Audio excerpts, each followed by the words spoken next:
with the whole class and a lot of the school in the hospital waiting on brain surgery day. Okay. We ended on Jessica's chapter. It was the knitting lady. Remember, the doctor came in, but he went and talked to the lady who was knitting and delivered bad news. Yeah. All right, Jeffrey. Hard to breathe. So many bad memories. Bad news everywhere. I saw the doc walk in. I couldn't catch my breath. Jessica noticed. She and her mom wrapped their arms around me and helped me calm down. The doc wasn't for us. He handed out his bad news to someone else. I know how that goes. I'm so sorry, the doc had told my family. That was all he had to say. We knew Michael was dead. Danielle, hey, Kaden, can you get my microphone? It's the green one in the front. Danielle. Thank you. Peter took the microphone. He still wasn't talking. He'd answer if you'd ask him something, and we weren't ignoring him anymore. But for the most part, he stayed silent. Hold on. I can't do both, sorry. There we go. Okay. And he never talked about Mr. Terupt or anything to do with the accident. I held my breath along with everyone else. At least, that's what it felt like.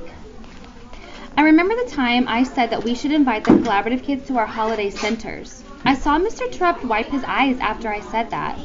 I didn't know why then. Now I do. Peter put the microphone back on the table.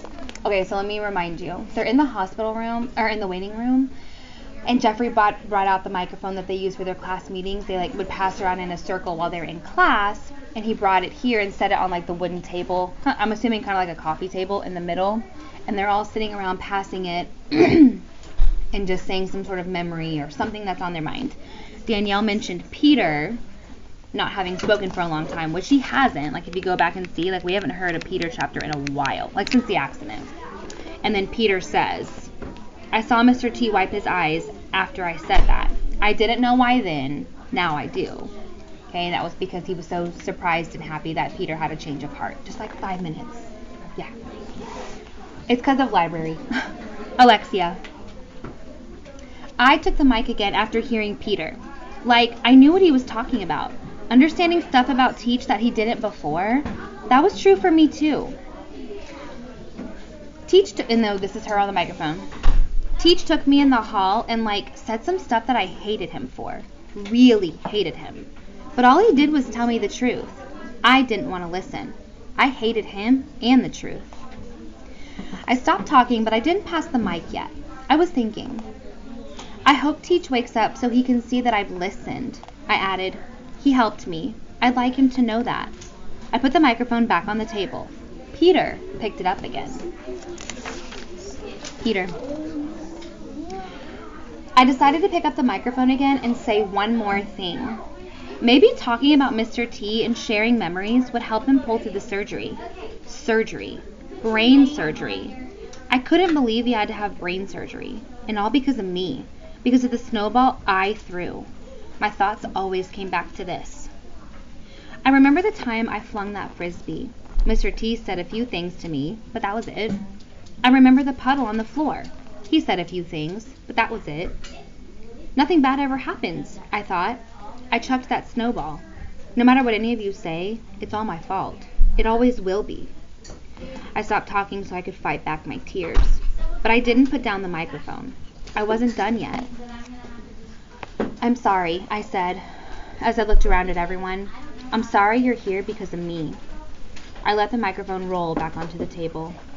No one had time to respond because another doctor walked in. And this time, he was our man. Jessica. Act 11, Scene 3. The door to the waiting room pushed open, and another doctor walked in.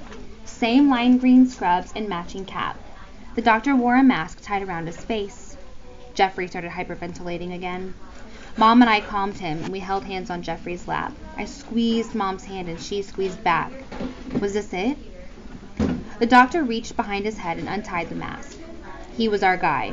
I saw him take that deep breath as he walked towards us. Luke.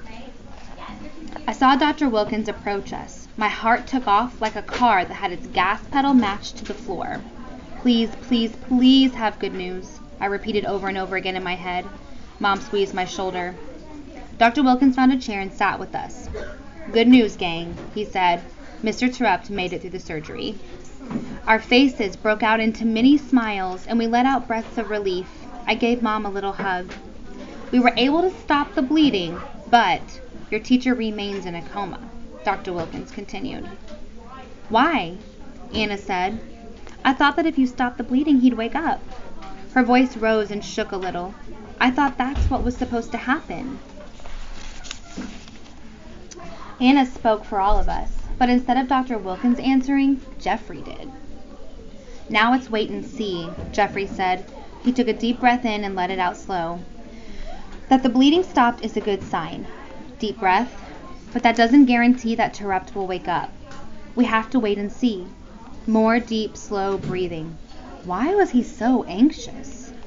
His difficulties made me realize that he hasn't visited the hospital, but always seemed interested in my report. What was Jeffrey's deal? That's right. We wait and see and keep hoping, Dr. Wilkins said.